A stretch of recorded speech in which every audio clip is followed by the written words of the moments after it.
ಸಿರಾ ತಾಲೂಕಿನ ಚನ್ನನಕುಂಟೆ ಗ್ರಾಮದಲ್ಲಿ ನಡೆದ ಶ್ರೀ ಲಕ್ಷ್ಮೀ ರಂಗನಾಥ ಸ್ವಾಮಿ ಪೋಷಿತ ನಾಟಕ ಮಂಡಳಿ ವತಿಯಿಂದ ಹಾಗೂ ಚನ್ನನಕುಂಟೆ ಗ್ರಾಮದ ವೇದಾಂತ ಪರಾಂಗ ಶ್ರೀ ಅಣ್ಣಾರೆಡ್ಡಿ ವಿರಚಿತ ರಚಿಸಿದ ಪಾತಾಳ ಹೋಮ ಅಥವಾ ರಾಮ ರಾವಣರ ಯುದ್ಧ ನಾಟಕ ಅಂದರೆ ಸತ್ಯಕ್ಕೆ ಸಾವಿಲ್ಲ ಸುಳ್ಳಿಗೆ ಸುಖವಿಲ್ಲ ಎಂಬ ಅರಿವನ್ನು ಜನರಿಗೆ ಮೂಡಿಸೋಕೆ ದಿನಾಂಕ 14/6/2025 ಶನಿವಾರರಂದು ಅದ್ದೂರಿಯಾಗಿ ಚನ್ನನಕುಂಟೆ ಗ್ರಾಮಸ್ಥರು ನೆರವೇರಿಸಿದರು.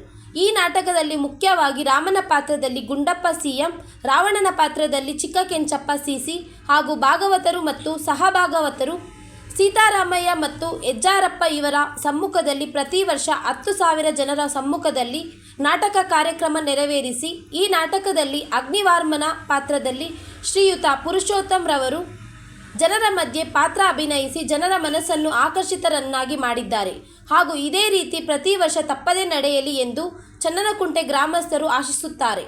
Bureau report, ರಾಷ್ಟ್ರಧ್ವನಿ news Kannada. Taluk ವರದಿಗಾರರು Satish Reddy, Channanakunte, ಸಿರಾ.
Nasa na yan.